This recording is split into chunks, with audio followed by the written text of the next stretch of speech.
बिस्मिल्लाहिर्रहमानिर्रहीम। अस्सलाम वालेकुम।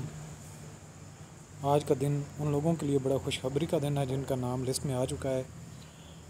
सीनियर ऑडिटर का अल्हम्दुलिल्लाह अल्टीमेटली रिज़ल्ट अनाउंस हो चुका है। एफपीएससी ने काफ़ी इंतज़ार करवाया, आपको अल्टीमेटली वेबसाइट पे रिज़ल्ट अपलोड हो गया है।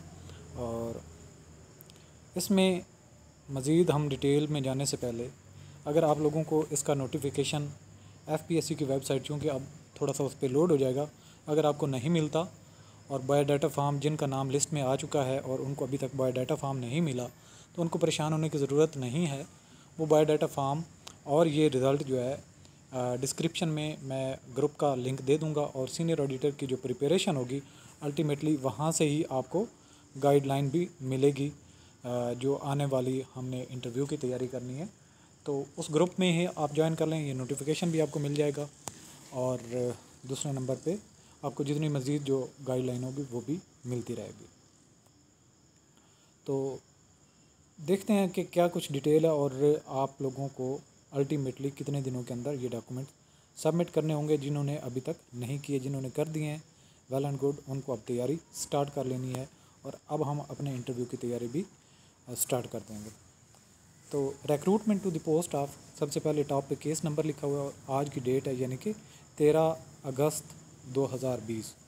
केस नंबर 59/2019 का है और ऊपर एड्रेस भी गिवन है जिस पे आपने डॉक्यूमेंट्स डिस्पैच करने होते हैं, यानी कि सेक्टर F5/1 आगा खान रोड, इस्लामाबाद।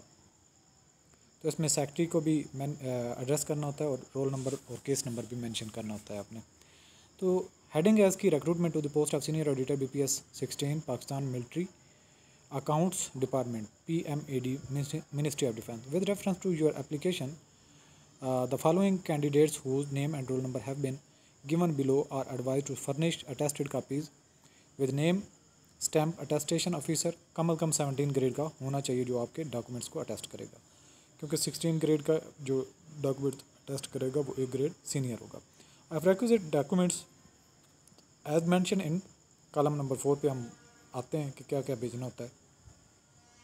और with in 15 days of the placement of this notice, ये यानी कि आज की तारीख के बाद 15 दिन, यानी कि 13 अगस्त है तो 13 और 10, 23 और 5, 28 अगस्त तक आपके डॉक्यूमेंट्स पहुंच जाने चाहिए, उससे लेट नहीं होने चाहिए। और डेट भी मेंशन है। जिन्होंने अभी तक डॉक्यूमेंट्स पहले डिस्पैच नहीं किए थे और परेशान थे कि हमें 15 दिन हो गए, तो हमें पहले आइडिया था, लेकिन हमने उस वक्त भी गाइड किया कि आपको फ़ौरन डॉक्यूमेंट डिस्पैच कर देने चाहिए कि लेट ना हो। लेकिन अल्टीमेटली इस नोटिफिकेशन के बाद के 15 डेज़ आपको मिल चुके हैं, तो 28/8/2020 तक आपने डॉक्यूमेंट्स भेजने हैं। To determine their eligibility it may however be understood that asking for biodata form and requisite documents should not be inferred that the candidate have been shortlisted and their eligibility in all respect in terms of advertised condition shall be determined after scrutiny of documents। तो अब जब आप documents भेजेंगे तो उनकी scrutiny होगी। Scrutiny का मतलब ये होता है कि ये जो लिस्ट में नाम आ चुके हैं उनकी प्रायोरिटी है कि वो टॉप पे हैं। अगर उनमें कोई किसी के डॉक्यूमेंट्स पूरे नहीं होते, किसी की ओवर एज था या किसी की रेलिवेंट एजुकेशन नहीं थी, तो उनको ड्रॉप करके दूसरे को मौका दिया जाता है। तो इसलिए 1007 के अगेंस्ट 5000 लोगों को इंटरव्यू के लिए कॉल किया जाएगा और जो ऊपर वाले होंगे उनमें से रोल नंबर 1 भी हो सकता है, टॉप मेरिट में 1 नंबर पे भी हो सकता है जो टॉप पे अभी चल रहा हो। लेकिन ये जो आपका रिज़ल्ट है ये मेरिट वाइज नहीं है, ये रोल नंबर वाइज है। तो आपने ये नहीं समझना कि आप मेरिट पे हैं टॉप पे, बल्कि ये रोल नंबर की सीक्वेंस से आपका रिज़ल्ट अभी अनाउंस हुआ है। लेकिन आपने ये देखना है कि आपकी एलिजिबिलिटी अगर ठीक है तो मेरिट वाले को प्रेफरेंस दी जाती है, और अगर किसी का कोई डॉक्यूमेंट डेफिशिएंट होते हैं या किसी को प्रॉब्लम होता है तो उसको फिर निकाल दिया जाता है और नेक्स्ट को मौका दिया जाता है इंटरव्यू के लिए। तो जैसा कि मैंने पहले भी बताया था कि स्क्रीनिंग टेस्ट आपका 100 मार्क्स का था, उसमें अगर किसी का वीक टेस्ट हुआ था तो कोई परेशान होने की ज़रूरत नहीं। अब इंटरव्यू आपके लिए बेहतरीन मौका है जिसमें आप ज़्यादा मार्क्स स्कोर कर सकते हैं और 200 मार्क्स का आपका इंटरव्यू होगा और इसमें मैक्सिमम अगर आप मेहनत करें तो 160 आराम से कवर कर सकते हैं। लेकिन ओवरऑल 100 नंबर इसमें पास होने के लिए ज़रूरी होता है। 100 नंबर से कम होगा तो वो फेल होगा, लेकिन जितने ज़्यादा ले लें उतना अच्छा है, वो मेरिट पे आप जाएंगे और फ्यूचर में आपके कैरियर के लिए बेहतर है। और दूसरे नंबर पे जिन लोगों ने कुछ मेहनत की थी लेकिन ज़्यादा दिल लगी से मेहनत नहीं की थी, और अल्हम्दुलिल्लाह हमारे जो 400-500 स्टूडेंट्स हैं उनमें से 200 तक अब तक लोगों को लेटर्स मिल चुके हैं, और आज और भी काफ़ी सारे लोगों को मिल जाएगा रिज़ल्ट, तो उनको भी क्लियर हो जाएगा कि उनके रिज़ल्ट का क्या बना। लेकिन साथ ही मैं आपको गोल्डन अपॉर्चुनिटी का ये भी बता दूं, जिन्होंने लास्ट टाइम अच्छी तैयारी नहीं की थी उनके लिए एक तैयारी का अच्छा मौका है। और अभी जो FPSC ने 125 सीटें जो अनाउंस की हैं, तो जिन्होंने पहले कुछ तैयारी की हुई थी और अब उनका लिस्ट में नाम नहीं आया, तो वो डिसहर्ट ना हूँ, बल्कि उसको मौका समझते हुए जो उन्होंने पहले कुछ तैयारी की थी और अब आइंदा जो टेस्ट है उसमें अच्छे तरीके से तैयारी करके बेहतर पोजीशन पे आगे चल के मेरिट में आ सकते हैं। तो आपने डॉक्यूमेंट्स ये भेजने हैं, बायोडाटा फॉर्म है और टू लेटेस्ट फ़ोटोग्राफ्स हैं, वैलिड कंप्यूटराइज्ड CNIC, सबको अटेस्ट करना है, फ़ोटोग्राफ को बैक साइड पे अटेस्ट करवाना है। इसके अलावा सेकेंडरी स्कूल जितने भी आपके मैट्रिक इंटर उनकी DMC के साथ साथ अगर बैचलर की है तो मास्टर की उनकी डिग्री अटैच करना लाजमी होता है।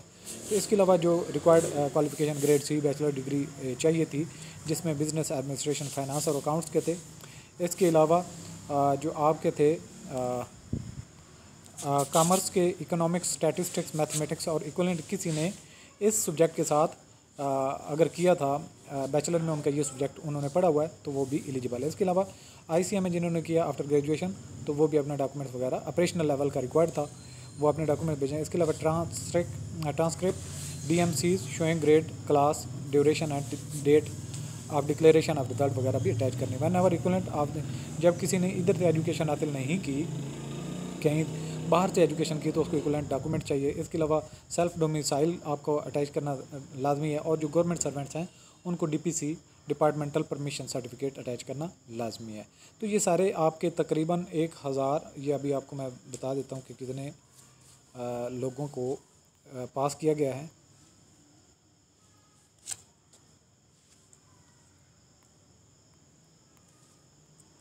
छः 1,146 लोग जो हैं वो पास हुए हैं। दूसरे नंबर पे जो लिखा है वो भी थोड़ा सा डिटेल बता देते हैं आपको। In all cases eligibility of all the candidate shall be determined as per commission policy laid down in general instruction and displayed at FPSC website. Candidates are advise to go through the set general instruction to update themselves. The candidates will be shortlisted for interview as per policy of the commission contained in para 16A of the general instructions as applicable. After the test exam, on the basis of results, the candidates who are on higher merit positions in respect of quota would be asked to furnish the attested copies of requisite documents. From requisition of the documents, it should not be presumed that the candidate has been shortlisted for the interview, as his her eligibility is to be determined in view of documents and merit position. Eligibility of the candidates in all respects shall be reckoned up to the closing date 18/2/2019, यानी कि जो date थी वो 18/2/2019 तक आपकी as को देखा जाएगा, और देखा जाएगा कि वो डॉक्यूमेंट्स आपके पूरे थे जो रिक्वायर्ड थे उस वक्त।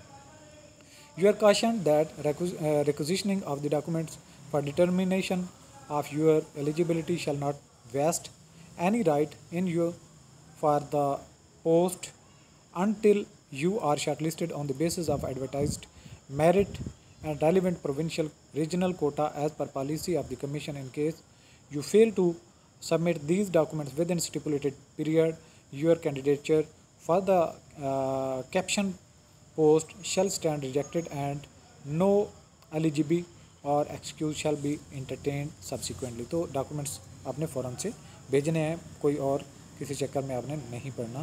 तो ये डॉक्यूमेंट्स की एक लिस्ट है, विदिन 15 डेज़ दोबारा उन्होंने साथ में अटैच कर दिया।